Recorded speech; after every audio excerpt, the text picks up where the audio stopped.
As the leader of a turnaround school, I had several areas to address to improve student outcomes. Now, one area of focus was our student performance on the state's writing assessment. During our end-of-year planning, I challenged my instructional coaches to bring a plan to improve our writing scores to our summer planning workshop. Well, when we came together in the summer, my coaches had created an innovative plan to integrate writing in every classroom, every day, with fidelity and consistency using avid writing strategies. My writing coach conducted small group learning sessions tailored to each content area during our pre-planning time.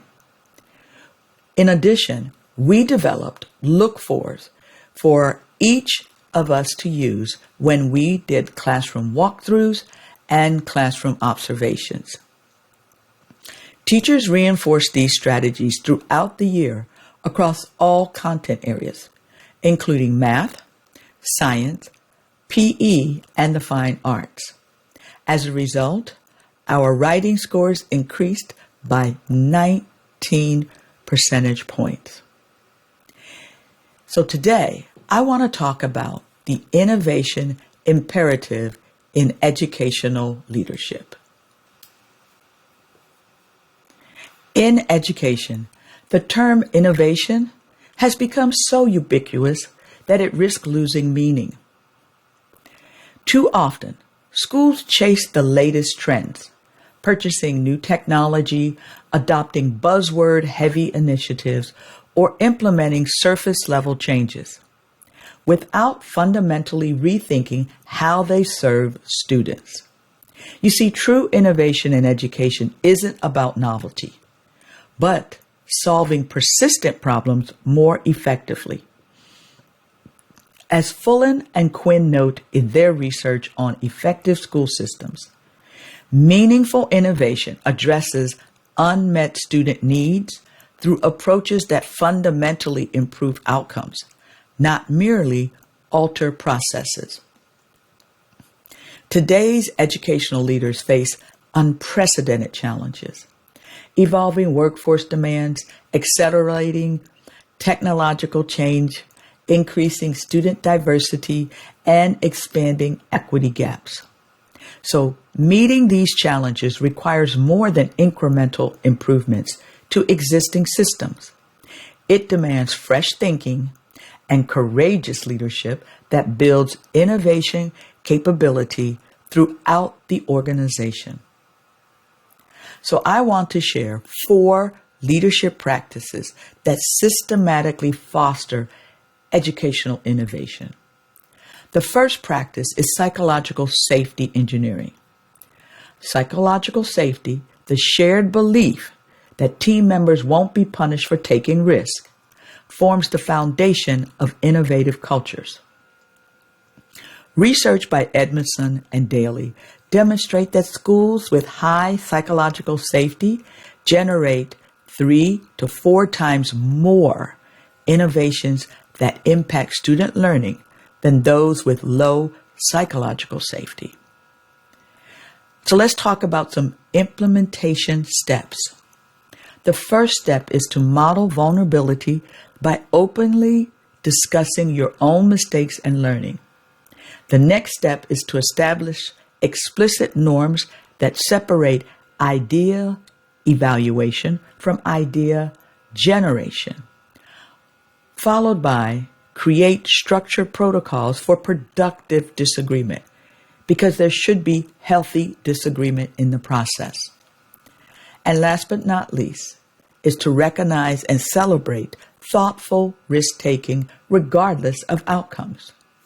So rather than treating disappointing test scores as failures to be hidden, psychologically safe schools transform assessment data review into innovation opportunities.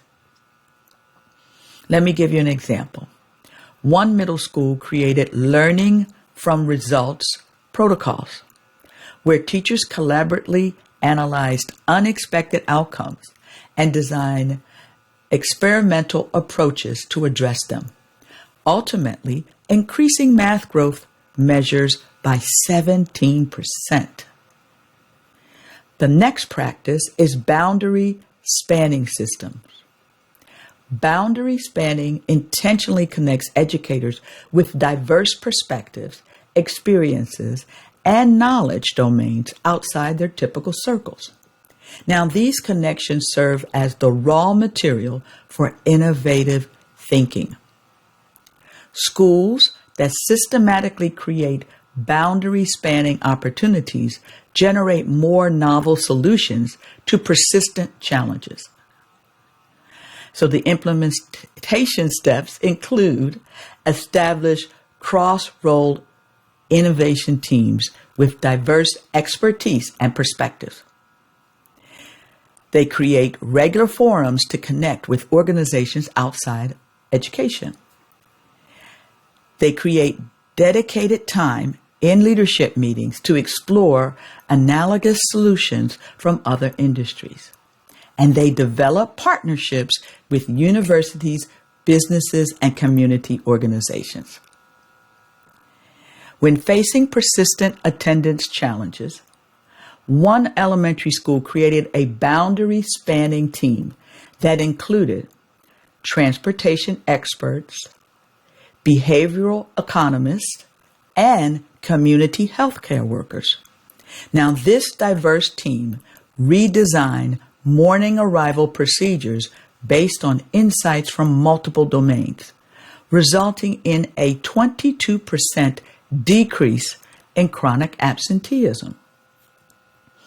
The third practice I want to talk about is rapid prototyping processes.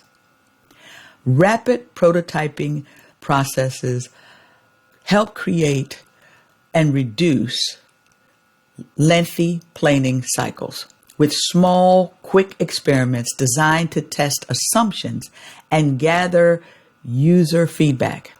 Now, this approach acknowledges that the best solutions emerge through iteration rather than perfect initial design. The implementation steps include train leadership and teacher teams in simple prototyping methods, followed by create a prototype approval process that takes days, not months.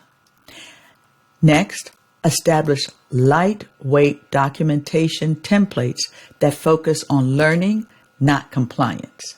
And last but not least, dedicate small discretionary budgets for prototype testing. So one high school used prototyping to test 5 different reading intervention approaches with small student groups over 6 weeks instead of implementing a comprehensive new literacy program. This approach allowed them to discover which elements worked for their specific population before scaling results and then challenging those results. And as a result of what they did, they experienced reading growth twice that of previous intervention attempts. The fourth practice I would like to talk about is failure analysis protocol. So failure analysis protocol transforms setbacks from sources of blame to sources of learning. These structured approaches help organizations extract valuable insights from initiatives that didn't produce expected results. So your implementation steps include establish standard after-action review processes for all major initiatives. Next, focus analysis on system conditions rather than individual performance. Followed by document and share learning from unsuccessful attempts.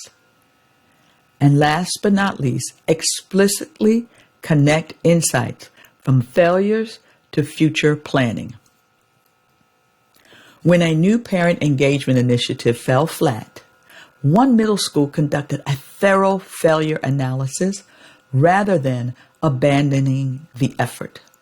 This process revealed specific communication barriers they hadn't anticipated, leading to a redesigned approach that doubled parent participation the following semester. Now, I know you're wondering, is this effective in building organizational resilience by using an innovative approach? And the answer is yes. You see, innovation-focused leadership creates not only better immediate solutions, but also more adaptable organizations. Research by Burke and Snyder demonstrated that schools with established innovation practices were 42% more likely to maintain student achievement during major disruptions like leadership transitions, policy changes, or community crises. These schools developed what researchers call adaptive capacity, the ability to respond creatively to emerging challenges rather than relying on established playbooks.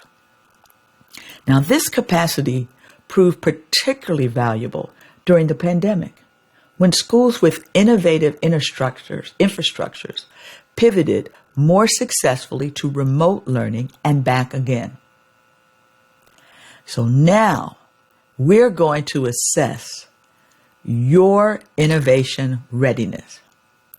Yes, you're going to take a short assessment. And in this assessment, I want you to rate your school or district on the following dimensions from 1, rarely evident, to 5, consistently evident. I have 8 areas. First, team members feel safe proposing unconventional ideas. Number 2, we regularly connect with perspectives outside our system.